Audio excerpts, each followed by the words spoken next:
Well, here we are. Yeah. We've been doing this for how many weeks now? I think we're up to like 10 week or 11 weeks. 11 or 12. This is becoming quite a pattern in my life anyway. Me too. Mondays Yeah. and Thursday nights, I eat a Practice quick on the evening supper for a and while. I dash over. Yeah. It's just kind of nice. Okay. Mm-hmm. And nobody's here yet, but Yes, for anybody is there? Oh, yeah, hi. someone just popped in. Oh, Hello. good. Hi. For those It's of you becoming joining quite a red us. light, too. Yeah, I think so. Welcome. This is great. Where's everybody coming from? We are in beautiful Boston. Finally. Having beautiful weather. Finally. One of the sisters, Sister Ann and I took a walk today. It's just beautiful out. Oh. A little actually humid, not hot, but a little Mhm. humid. You know, the sun was out and it was really nice. So we collected some vitamin D, which was good. On your way. That's right. Very good. Oh, hey, James. Hi, Dot. New Jersey, right. That's right. I should remember that by now. And James's sister was the one we were praying for. Is that correct? Yes. How is your sister, James? I hope she's doing better. Yeah, he put a note that she had come out of surgery well. Good.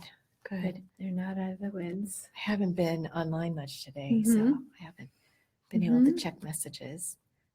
So,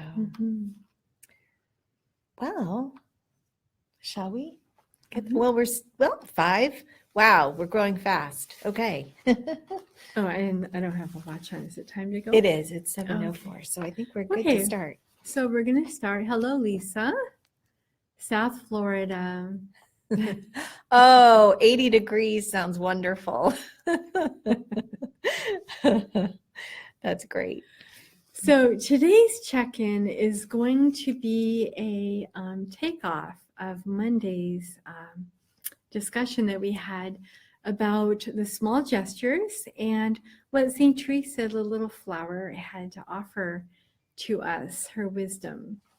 And thank you, James, for letting us know about your sister. And I don't. Probably everybody here tonight has been seeing the posts James has been making asking for prayers. And that's the beautiful power of a community that can draw around each of the members when they need special prayers. So, yeah.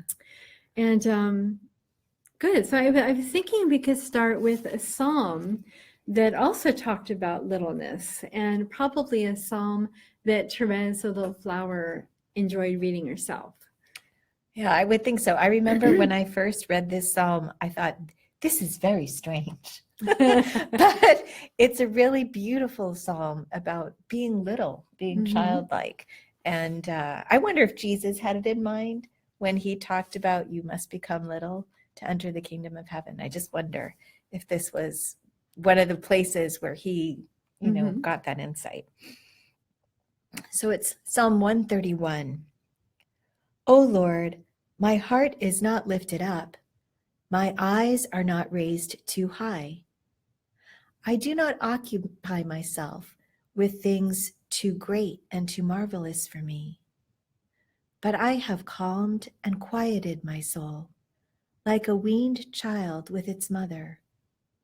My soul is like the weaned child that is with me.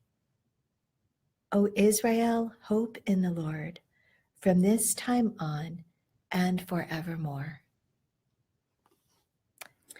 Would you read that psalm again? And I invite you, as we're listening to Sister Paul pray that psalm, to picture Mary, before the Annunciation or after the Annunciation, her experience, if she prayed that psalm, and just enter into Mary's experience. Would you do that? Yeah, Thank I'd love you. to. The New RSV translation calls it a song of quiet trust. O Lord, my heart is not lifted up. My eyes are not raised too high.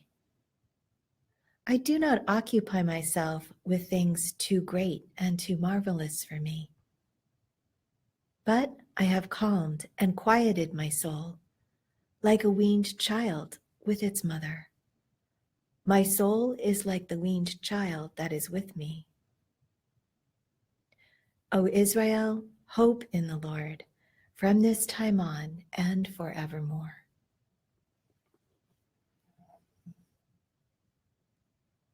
Wow, thank you.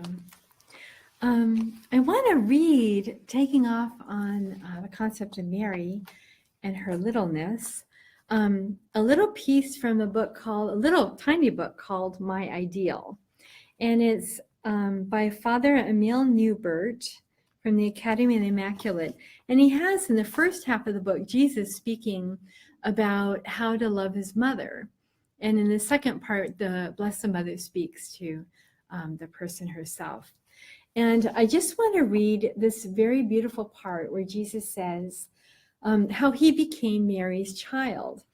And he said, my brother, my sister, to understand my filial love for my mother, you must understand first of all that I am the son of Mary, because I deliberately chose that condition.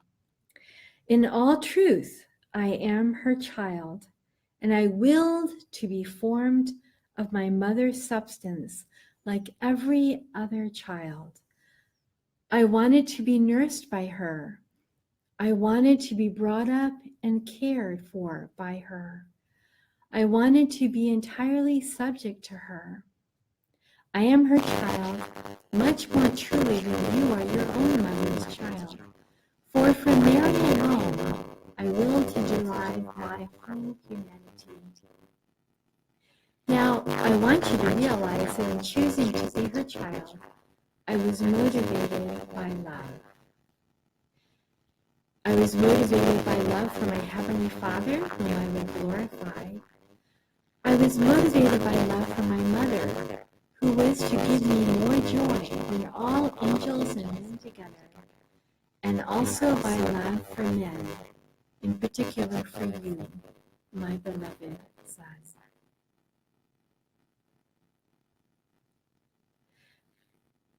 So when we're talking about littleness, it's a beautiful reflection that Jesus himself desired to be little. And there's nothing more little than a baby. You know, we all know babies need entirely 24/7 assistance to survive. And they're totally dependent upon their mothers or their fathers or whoever's taking care of them at the time. And the creator of the universe desired to be that small, that simple, that dependent on us. And you know, God created us the way we are.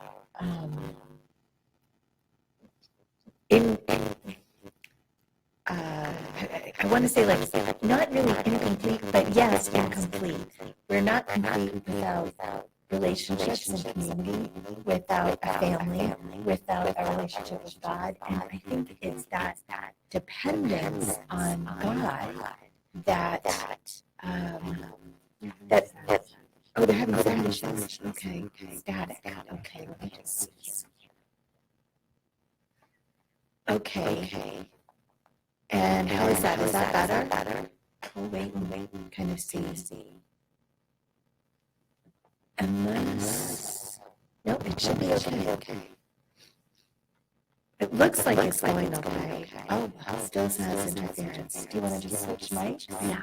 Okay. We'll just hang on.